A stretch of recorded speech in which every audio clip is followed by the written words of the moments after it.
Finally international break കഴിഞ്ഞിരിക്കുകയാണ് സുഹൃത്തുക്കളെ, കഴിഞ്ഞിരിക്കുകയാണ്. ഇന്റർനാഷണൽ ബ്രേക്ക് കഴിഞ്ഞിട്ട് ആദ്യത്തെ മാച്ച് PSG സ്ട്രോസ്ബർഗാണ് ഞാൻ ഇന്നലെ കണ്ട ആദ്യത്തെ മാച്ച്.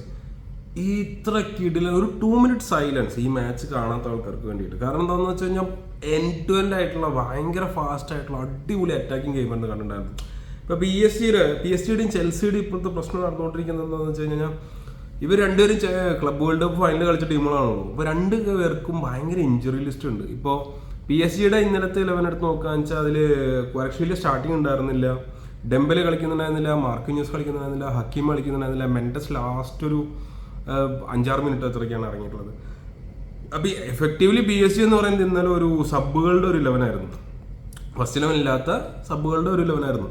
എന്നാൽ പോലും അവരുടെ ക്വാളിറ്റി ഓഫ് ഡെപ്ത് നമുക്കറിയാമല്ലോ. കളിച്ചാരൊക്കെയാണ് ഗോൺകാലോ റാമോസ്, പാവം മനുഷ്യൻ്റെ ഒരു അവസ്ഥ നോക്കണേ. കാരണം എന്താണെന്ന് വെച്ചാൽ ടീമിലെ സ്ട്രൈക്കറാണ്, ഓർഡറിൽ 5ാമതും. ആദ്യം 3 വിങ്ങർമാർ ഇറങ്ങും, അത് കഴിഞ്ഞിട്ട് അവർക്ക് ഈ 3 വിങ്ങർമാർക്ക് സബ്ബായിട്ട് ബാർക്കോള ഇറങ്ങും. അത് കഴിഞ്ഞിട്ട് ഈ റാമോസിനൊക്കെ ഒരു ചാൻസ് കിട്ടുള്ളൂ. അത് കഴിഞ്ഞ് പിന്നെ കുറേ പിള്ളേരാണ് 18, 17, 18 അങ്ങനെയുള്ള റേഞ്ചുകളിൽ. മയൂലു, ഇബ്രാഹിം എംബായെ, പിന്നെ എൻജോണ്ടു എന്നൊക്കെ പറയുമ്പോൾ നമ്മുടെ വക്കാണ്ടയിൽ താഴ്ന്നമാരി, കിങ് എൻജോണ്ടു അങ്ങനത്തെ പ്ലെയേഴ്സ്. അപ്പോൾ അവരൊക്കെ വന്നിട്ടുണ്ടായിരുന്നു. അപ്പോൾ ഈ PSG ഇപ്പം ഞാൻ നോക്കുന്നത് എന്താണെന്ന് വെച്ച് കഴിഞ്ഞാൽ PSG ഒരു ഇവല്യൂഷൻ നടക്കണ മാതിരിയാണ് എനിക്ക് തോന്നുന്നത്. കാരണം എന്താണെന്ന് വെച്ച് കഴിഞ്ഞാൽ എൻട്രിക്കയുടെ പുതിയ ഐഡിയകളൊക്കെ നിങ്ങൾ അറിഞ്ഞില്ലേ? കാരണം എൻട്രിക്ക് ഫസ്റ്റ് ഹാഫ് ഇപ്പോൾ നമ്മുടെ കോച്ചുമാർ നിൽക്കണ പോലെ ടച്ച് ലൈനിൽ നിന്നിട്ടല്ല ചെയ്യുന്നത്. എൻട്രിക്ക് സ്റ്റേഡിയത്തിൻ്റെ മുകളിൽ ടോപ്പ് ബോക്സിൽ പോയി നിൽക്കും. അപ്പോൾ ഒരു എന്താ പറയുക, നമ്മുടെ ഡ്രോൺ ക്യാമിലൊക്കെ കിട്ടുന്ന മാതിരി ഒരു വ്യൂ ആണ് ആൾക്ക് കിട്ടുന്നത്. ആൾ പറയുന്നത് ഇത് റഗ്ബി കോച്ചുമാരുടെ സെറ്റപ്പാണ്. അപ്പോൾ ആൾക്ക് പുതിയൊരു വീക്ഷണകോണകം കിട്ടുന്നുണ്ട്. അപ്പോൾ എന്താണെന്ന് വെച്ച് കഴിഞ്ഞാൽ അറ്റാക്കിങ്ങിന് പോകുമ്പോൾ ആരൊക്കെ വരുന്നു, ഡിഫൻസിന് പോകുമ്പോൾ ആരൊക്കെ വരുന്നു, അങ്ങനെ ആൾക്ക് കുറച്ചും കൂടി നന്നായിട്ട് ഇതിനെ എക്സ്പ്ലോർ ചെയ്യാൻ പറ്റുന്നുണ്ട് എന്നാണ് ആൾ പറയുന്നത്. അപ്പോൾ ഫസ്റ്റ് ഹാഫ് ആൾ മുകളിൽ ബോക്സിൽ നിന്ന് കളി കണ്ടിട്ട് സെക്കൻഡ് ഹാഫ് സാധാരണ കോച്ചുമാരുടെ പൊസിഷനിലേക്ക് വരും എന്നാണ് പറയുന്നത്. അപ്പോൾ ഇന്നലെ അങ്ങനെ തന്നെയായിരുന്നു, ആൾ ഫസ്റ്റ് മുകളിലേക്ക് നിൽക്കുന്നുണ്ടായിരുന്നത്. അപ്പോൾ ഈ ടാക്ടിക്സും ഈ സംഭവങ്ങളൊക്കെ നടന്നുകൊണ്ടിരിക്കുമ്പോൾ എനിക്ക് തോന്നുന്നത് എന്താണെന്ന് വെച്ച് കഴിഞ്ഞാൽ ഒരു ടീം എന്നുള്ള നിലയിൽ PSG ഇവോൾവ് ചെയ്തുകൊണ്ടിരിക്കുകയാണ്. ഇപ്പോൾ ഇന്നലത്തെ ഗെയിം പ്ലാൻ, ഫസ്റ്റ് നമുക്ക് ഗെയിം പ്ലാൻ പറയാം. ഓക്കെ, അപ്പോൾ 11 പറ്റി പറഞ്ഞു. 11 ഇങ്ങനെ ഇവർക്ക് ഇത്രയ്ക്ക് ഇഞ്ചുറീസും കാര്യങ്ങളൊക്കെ ഉണ്ടായിരുന്നു PSG-ക്ക്. അപ്പോൾ ഇവരാരും കളിച്ചിട്ടുണ്ടായിരുന്നില്ല. എന്നാൽ പറയാം ഒട്ടും മോശമായിട്ടുള്ള ആൾക്കാരല്ല പകരം ഇറങ്ങിയിട്ടുണ്ടായിരുന്നത്. മെയിൻ ചേഞ്ച് എന്താണെന്ന് വെച്ച് കഴിഞ്ഞാൽ മയൂലു ഡിഫൻസിലാണ് കളിക്കുന്നുണ്ടായിരുന്നത്, ഫുൾ ബാക്ക് ആയിട്ട്. 4-3-3 ഒരു ഫോർമേഷൻ കൊടുത്തിട്ടുള്ളതുണ്ടെങ്കിലും മയൂലു ഡിഫൻസിൽ ഫുൾ ബാക്ക് ആയിട്ട് കളിക്കുമ്പോൾ അവൻ പക്ഷെ കളിക്കുന്ന മിഡ്ഫീൽഡിലോട് കയറി ഒന്ന് കളിക്കും. അപ്പോൾ ഇഫക്റ്റീവ്ലി ഇവരെന്താ കാണിക്കുന്നത് വെച്ച് കഴിഞ്ഞാൽ സ്ട്രോസ്ബർഗ് 3-4-3 ഫോർമേഷനാണ്. ബാക്കിലുള്ള ഒരാൾ മിഡിലേക്ക് വരുമ്പോൾ അത് 3-4-3 ആയിട്ട് സ്ട്രോസ്ബർഗിനെ മാച്ച് ചെയ്യാണ് ചെയ്യുന്നത്. പക്ഷെ ഇവർ റിസ്ക് എടുത്തത് എന്താണെന്ന് വെച്ച് കഴിഞ്ഞാലല്ലോ, കാരണം സ്ട്രോസ്ബർഗ് അത്ര മോശം ടീമൊന്നുമല്ല. ഫ്രഞ്ച് ലീഗിൻ്റെ ക്വാളിറ്റി വെച്ചിട്ട് ഭയങ്കര എവല്യൂഷൻ ഉണ്ടാക്കിയൊരു ടീമാണ് സ്ട്രോസ്ബർഗ്.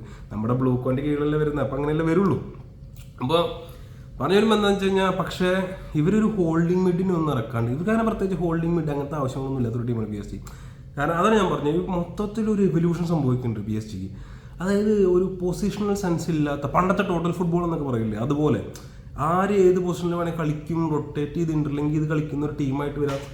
ഭയങ്കര ഉട്ടോപ്യൻ ആശയമാണത്. കാരണം എന്താണെന്ന് വെച്ച് കഴിഞ്ഞാൽ ഡിഫൻസിൽ സ്ട്രോങ് ആയിട്ടുള്ള ഡിഫൻസ് പ്ലെയേഴ്സ് തന്നെ വേണം. അല്ലാണ്ട് അറ്റാക്കിൽ ഈ പറയുന്ന ആൾക്കാർക്ക് ഇറങ്ങി വന്നിട്ട് അങ്ങനെ ചെയ്യാമെന്നുണ്ടെങ്കിൽ അത് അത്രയും കാലിബറുള്ള പ്ലെയേഴ്സ് ആയിരിക്കണം, ബെക്കംബോർ റേഞ്ചുള്ള പ്ലെയേഴ്സൊക്കെ ആയിരിക്കണം. അപ്പോൾ അങ്ങനത്തെ എൻട്രിക്കയുടെ ഒരു ആശയം അതാണെന്നാണ് എനിക്ക് തോന്നിയിട്ടുള്ളത്. അപ്പോൾ മയൂൽ ഇങ്ങനെ പോയിട്ട് ഇവർ 3-4-3 കളിക്കുന്നു. ഇവർക്ക് ഡിഫൻസീവ് മിഡ്ഫീൽഡർ ഇല്ല. 4 പേര് വന്നതിൽ സെൻട്രൽ മിഡ്ഫീൽഡ് കളിക്കുന്നത് ആരാണ്? ഇവനാണ്, വാറൻ സായർ എംബ്രിയാണ്. അപ്പോൾ സായർ എംബ്രി അല്ലാണ്ട് പിന്നെ എടുത്ത് പറയുന്നത് ഡ്യൂവയുടെ എവല്യൂഷനാണ്. ഡ്യൂ ഒരു വിങ്ങറായിട്ടാണ് PSG ടീമിലേക്ക് വന്നതെന്നുണ്ടെങ്കിലും ഡ്യൂ മിഡിൽ കൂടെ ഇങ്ങനെ പ്രോബ് ചെയ്ത് ഒരു പ്ലേ മേക്കർ കളിക്കുന്ന പോലെയാണ്. എവിടെയാണ് ത്രൂ പാസ് ഉള്ളത് നോക്കി അല്ലെങ്കിൽ വിങ്ങിലേക്ക് പോയി പിന്നെ വീണ്ടും മിഡിലേക്ക് വന്ന് അങ്ങനെയൊക്കെയാണ് കളിക്കുന്നത്. അപ്പോൾ ഇഫക്റ്റീവ്ലി PSG ചെയ്തതെന്ന് വെച്ച് കഴിഞ്ഞാൽ ഡിഫൻസീവ് മിഡില്ല, 3-4-3 തന്നെ. മയോളു ഫുൾ ബാക്ക് കളിക്കുന്ന ആൾ ആക്ച്വലി അവരുടെ മിഡ്ഫീൽഡറാണ് കേട്ടോ. അപ്പോൾ ഫുൾ ബാക്കിൽ ഇട്ടിട്ടുള്ള ആൾ മിഡ്ഫീൽഡിലോട്ട് വരുന്നു. അപ്പോൾ 3-4-3 തന്നെ ആവുന്നു.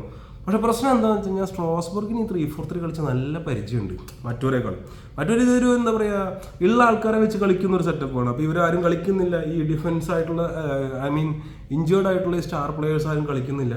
അപ്പോൾ ബാക്കിയുള്ളവരെ വെച്ചിട്ട് ഇവർ 3-4-3 മിറർ ചെയ്യാൻ നോക്കുമ്പോൾ പെട്ടെന്ന് ഗ്രൗണ്ടിൽ അത് അത്ര കിടിലായിട്ട് നടപ്പാവണമെന്നില്ല. പക്ഷെ എന്നാൽ പോലും PSG പിടിച്ച് നിൽക്കുന്നത് എന്തുകൊണ്ടാണെന്ന് വെച്ച് കഴിഞ്ഞാൽ സ്ട്രോസ്ബർഗിനേക്കാളും നല്ല ക്വാളിറ്റി പ്ലെയേഴ്സ് അവർക്കുള്ള കാരണം. പ്ലെയേഴ്സ് തമ്മിലുള്ള ക്വാളിറ്റി ഭയങ്കര വ്യത്യാസമാണ്. എന്നിട്ട് 6-ാം മിനിറ്റിൽ തന്നെ PSG ഫസ്റ്റ് ഗോൾ അടിച്ചു. ഫസ്റ്റ് ഗോൾ നല്ല രസമുള്ള ഗോളായിരുന്നു.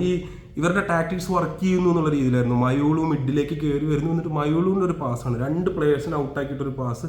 ആ goal is all about Barcola ഒരു ടച്ച് എടുക്കുന്നു, ഒരു ഫെയിൻറ്റ് കാണിക്കുന്നു, റൊട്ടേറ്റ് ചെയ്യുന്നു, ഡുവയ്ക്ക് കൊടുക്കുന്നു, സ്പേസിലോട്ട് ഓടിക്കരുന്നു, ഡുവയ്ക്ക് ജസ്റ്റ് സിമ്പിളായിട്ടൊരു ബോൾ തിരിച്ചു കൊടുക്കേണ്ട ആവശ്യമുള്ളൂ, ബാർക്കോള ഗോൾ അടിക്കുന്നു 6 മിനിറ്റിൽ തന്നെ. ഏകദേശം മറ്റേ നമ്മുടെ എന്താ പറയുക മായാവിൽ സലിംമാർ പറഞ്ഞ മാതിരി സ്ട്രോസ്ബർഗ് നോക്കിയിട്ട് PSG ഓടാ എന്ന് പറഞ്ഞ മാതിരിയായിരുന്നു ആ ഗോൾ. പക്ഷെ അത് കഴിഞ്ഞപ്പോൾ ഉണ്ടല്ലോ സ്ട്രോസ്ബർഗിനെ ഏകദേശം ഐഡിയ ഒക്കെ മനസ്സിലായി. ഓക്കെ, അവന്മാർ ഇങ്ങനെയാണ് കളിക്കുന്നത്, നമ്മൾ ചെയ്യണ ഫോർമേഷൻ ഒരു മിറർ ചെയ്യാണ് ചെയ്യണമെന്നുള്ളത് സ്ട്രോസ്ബർഗിന് ഐഡിയ മനസ്സിലായി. അപ്പോൾ ഐഡിയ മനസ്സിലായപ്പോൾ ഇവന്മാർ കളിച്ചു തുടങ്ങിയത് ഈ നമ്മുടെ ഡുവയുടെ ചേട്ടൻ ഡുവേ കളിക്കുന്നുണ്ട് സ്ട്രോസ്ബർഗിൽ. ഈ ചേട്ടൻ ഡുവയുടെ ഒരു ക്രോസ് ഉണ്ടായിരുന്നു, അടിപൊളി ക്രോസ്, നല്ല ഷേപ്പുള്ള ക്രോസ്. അവിടെയാണ് നമ്മൾ സ്ട്രോസ്ബർഗിൻ്റെ സ്ട്രൈക്കറെ പറ്റി എടുത്തു പറയേണ്ടത്. പനിച്ചെളി എന്ന് പറഞ്ഞൊരു അർജന്റീനിയൻ സ്ട്രൈക്കർ ഞാൻ ആദ്യമായിട്ട് കാണുന്നത്, ഇന്നലെ ആ കളി ഞാൻ ആദ്യമായിട്ട് കാണുന്നത്. അപ്പോൾ പുതിയ സൈനിങ് ആണ് അവരുടെ. സ്ട്രോസ്ബർഗിൻ്റെ മെഗ ഉണ്ട് മെയിൻ പ്ലെയർ ആയിരുന്നു അവരുടെ. അപ്പോൾ അവന് ഇഞ്ചുറി പറ്റിയ കാരണം മാത്രം ടീമിലേക്ക് വന്ന ഒരു സ്ട്രൈക്കറാണ്. അവൻ്റെ എയർ ഗെയിം എടുത്ത് പറയേണ്ടതാണ്. ഫസ്റ്റത്തെ ആ ബ്യൂട്ടിഫുൾ, അതിൻ്റെ ക്രോസിനും കൂടി പങ്കുണ്ട്, നല്ല ഷേപ്പുള്ള ക്രോസ്, പക്ഷെ ഒരു കിഡിലൻ ഹെഡർ ഗോളാവുന്നു 1-1. അത് കഴിഞ്ഞിട്ട് പിന്നെ ഒട്ടും പ്രതീക്ഷിക്കാത്തൊരു സംഭവമാണ് കാണുന്നത്. കാരണം വെച്ചാൽ ഡുവയുടെ ഭാഗത്തൊരു മിസ്റ്റേക്ക്, ഒരു മിസ് പാസ്. അവിടെ ബാർക്കോടെ ഒരു കിഡിലൻ പാസ് ഉണ്ടായിരുന്നു. ബാർക്കോ ഓവർ ദ ടോപ്പ് പൊന്തിച്ചിട്ട് കൊടുത്ത ബോൾ മൊറേറ ഫിനിഷ് ചെയ്യുന്നു. അങ്ങനെ 2-1. ചാമ്പ്യന്മാരൊക്കെ ഞെട്ടി. ചാമ്പ്യന്മാർക്ക് എന്താണെന്നൊരു കണക്ഷൻ കിട്ടാനേക്കാളും ഇവർ ഗോൾ അടിച്ചു. പക്ഷെ എന്താ സംഭവം എന്ന് വെച്ചാൽ ഞാൻ പറഞ്ഞില്ലേ, ചാമ്പ്യന്മാരുടെ ഡെപ്ത് എന്ന് പറഞ്ഞു കഴിഞ്ഞാൽ അടിപൊളിയാണ്. അപ്പോൾ ചാമ്പ്യന്മാർക്ക് അങ്ങനത്തെ പല ഡെപ്തുകളുണ്ട്. അപ്പോൾ ഇതിലെനിക്ക് ഏറ്റവും എന്താ പറയുക കുറച്ചും കൂടി നന്നായി കളിക്കായിരുന്നു എന്ന് തോന്നിയത് എൻസിസോയുടെ കേസാണ്. കാരണം എൻസിസോ കൂടി നന്നായി കളിച്ചിരുന്നെങ്കിൽ ഒരു 4-5 ഗോൾ കയറിയാണ് ഫസ്റ്റ് ഹാഫിൽ തന്നെ. കുറേ ചാൻസുകളായിരുന്നു. ഒരു പാസിന് മിസ്സായി പോയത്, ഒരു ഷോട്ട് ജസ്റ്റ് മിസ്സായി പോയത്. ആ ഷോട്ടൊക്കെ പാസ് വെച്ച് കൊടുത്ത ഗോളാണ്. അങ്ങനത്തെ ചാൻസുകളായിരുന്നു. അതുകൊണ്ട് സെക്കൻഡ് ഹാഫിൽ ഈ സ്ട്രൈക്കർ പനിച്ചിൽ ഒരു കട്ട് ബാക്ക് കൊടുത്തിരുന്നു, അടിച്ച് പുറത്തേക്ക് കളഞ്ഞു എൻസിസോൻ്റെ ഫസ്റ്റ് സ്റ്റാർട്ടാണ് സ്ട്രോസ്ബർഗിന് വേണ്ടിയിട്ട്. അപ്പോൾ എന്താ പറയുക, അത് ഇനിയും അടിപൊളിയായിട്ട് വരുമെന്ന് വിചാരിക്കാം. അങ്ങനെ അടിപൊളിയായി വന്ന ചെസിലേക്ക് വരാനുള്ള പ്ലെയേഴ്സാണ്. അത് കഴിഞ്ഞിട്ട് സെക്കൻഡ് ഹാഫ് തുടങ്ങി അപ്പോൾ തന്നെ 3ാമത്തെ ഗോൾ അടിച്ചു, ഞെട്ടിച്ച് കളഞ്ഞു അവന്മാരെ. 3ാമത്തെ ഗോളും ഈ പനിച്ചെല്ലിയുടെ ഒരു എന്താ പറയുക കുറച്ച് നമ്മൾ എന്താ പറയുക ബുദ്ധി ഉപയോഗിച്ച് കളിക്കേണ്ടത്. അതുപോലെയാണ് ഈ ഔട്ട് അടിച്ച ബോള്, ഈ എന്താ പറയുക നേരെ വരുന്ന ബോൾ ഡിഫൻഡർ ഹെഡ് ചെയ്ത് കളയുന്ന ഒരു ബോളാണ്. പക്ഷെ പനിച്ചെല്ലി നേരെ ഡൈവ് ചെയ്തിട്ട് ഹെഡ് ചെയ്യാൻ വേണ്ടി ചാടിയിട്ട് ഈ ഡിഫൻഡറെ മേച്ചിക്കാണ് ചാടുന്നത്. ഒരു പ്രഷർ കൊടുത്തു. ആ പ്രഷർ കൊടുത്തതിൽ അവനത് മിസ്സായി. വേറെ പ്ലെയർ ബോൾ എടുത്തു, പനിച്ചെല്ലി ഓടി കയറി സിമ്പിളായിട്ടൊരു റിട്ടേൺ പാസ്, റൂട്ട് 1 ഫുട്ബോളാണ്. നേരെ ഔട്ട് അടിക്കുന്നു, ഇവിടെ നിന്ന് എടുക്കുന്നു, പാസ് കൊടുക്കുന്നു. ആ എടുക്കാനുള്ള കാരണം ഇവൻ്റെ ജസ്റ്റ് ഒരു ചാർജാണ്. അവിടെ നിന്ന് 3ാമത്തെ ഗോൾ അടിച്ച് 3-1 സ്റ്റണ്ടായിരിക്കുന്ന സമയത്താണ് ചേഞ്ചുകൾ വരുന്നത്. ഈ ചേഞ്ചുകളാണ് ഇന്നലത്തെ കളി മാറ്റിയത്. കാരണം എന്താണെന്ന് വെച്ചാൽ ചേഞ്ച് ആയിട്ട് വരുന്നത് എന്ന് പറഞ്ഞാൽ ആരൊക്കെയാണ്, കുറച്ചിലൊക്കെയാണ് ചേഞ്ച് ആയിട്ട് വരുന്നത് PSGക്ക് വേണ്ടിയിട്ട്. അത്രയും ഇൻഡെപ്ത് ക്വാളിറ്റി എന്താ പറയുക സ്ക്വാഡ് ഡെപ്തും ക്വാളിറ്റി ഡെപ്തും ഒന്നും സ്ട്രോസ്ബർഗിന് പറയാനില്ല. ഓക്കെ, അവിടെയും യങ് പ്ലെയേഴ്സാണ്. അപ്പോൾ എന്താ പറയുക, അപ്പോൾ ഇത് കഴിഞ്ഞിട്ട് ഇവർ 3-1 ലീഡ് നിൽക്കുമ്പോൾ പിന്നെ ഇവർ പറയുന്ന റൂട്ട് 1 ഫുട്ബോൾ PSG കളിച്ചു. PSG അവിടെ നിന്ന് നേരെ ബെറാൾഡോൻ്റെ ഭാഗം ഒരു പാസ്, ആ പാസ് നേരെ നല്ലൊരു ടച്ചായിരുന്നു കേട്ടോ. ടച്ച് എടുക്കുന്നു, ഡ്യൂ പോകുന്നു, ലെമൻസ് അവനെ തടയാൻ നോക്കുന്നു, പെൻഡേഴ്സ് അവനെ തടയാൻ നോക്കി പെനാൽറ്റി 3-2. അത് റാമോസ് എടുക്കുന്നു, പെനാൽറ്റി 3-2. അത് കഴിഞ്ഞിട്ട് പിന്നെ എന്താ പറയുക ഇവരും സ്ട്രോസ്ബർഗും ചേഞ്ച് വരുത്തി. പക്ഷേ സ്ട്രോസ്ബർഗിന് എന്താ പറയുക ഈ പ്ലെയേഴ്സിനൊക്കെ ഭയങ്കര ടയർഡായിരുന്നു. ബാർക്കോ ഇന്നലെ എടുത്ത് പറയേണ്ട പ്ലെയർ ആയിരുന്നു, വാലന്റൈൻ ബാർക്കോ സൂപ്പർ കളിയായിരുന്നു. മിഡ്ഫീൽഡിൽ നല്ല രസമായിട്ട് കളിക്കുന്നതായിരുന്നു. കളി കൺട്രോൾ ചെയ്ത് ചാൻസുകൾ ഉണ്ടാക്കി ക്രിയേറ്റ് ചെയ്ത്. അപ്പോൾ ഫ്രണ്ടിലേക്കൊക്കെ ഇഷ്ടംപോലെ പാസുകളുണ്ടായിരുന്നു ക്രിയേറ്റ് ചെയ്യാനായിട്ട്. അപ്പോൾ ഈ പാസുകളൊക്കെ എന്ന് പറഞ്ഞു കഴിഞ്ഞാൽ അത് കുറച്ച് ചാൻസുകളൊക്കെ ഒന്ന് മുതലെടുത്ത് അവിടെയാണ് ഈ എൻസിസൊക്കെ കുറച്ചും കൂടി നന്നായി കളിച്ചിരുന്നെങ്കിൽ സ്ട്രോസ്ബർഗിന് ഇന്നലെ ജയിക്കാവുന്ന കളിയായിരുന്നു. പക്ഷെ അവർക്ക് പിടിച്ചിരിക്കാൻ പറ്റില്ല. ആ ക്വാളിറ്റിയുടെ മുമ്പിലാണ്. അത് ഡിഫെൻഡ് ചെയ്യായിരുന്നു എന്നൊക്കെ പറയാം, പക്ഷേ ആ ക്വാളിറ്റിയുടെ മുന്നിൽ പിടിച്ചിരിക്കാൻ പറ്റാണ്ടാണ് അവർ 3ാമത്തെ ഗോൾ അടിച്ചത്. 3ാമത്തെ ഗോളും ഭയങ്കര രസമുള്ള ഗോളായിരുന്നു കേട്ടോ. ഈ റൈറ്റ് വിങ്ങിൽ ചിൽവെൽ ആദ്യം പ്ലെയറിൻ്റെ കൂടെ പോയി. ഇപ്പോൾ ആ ഫുൾ ബാക്കുള്ള സ്ഥലത്ത് കുറച്ചൊരു സ്പേസ് വന്നു. ആ സ്പേസിലേക്ക് ലീ കാങ്ങിന് ഓടിക്കയറി.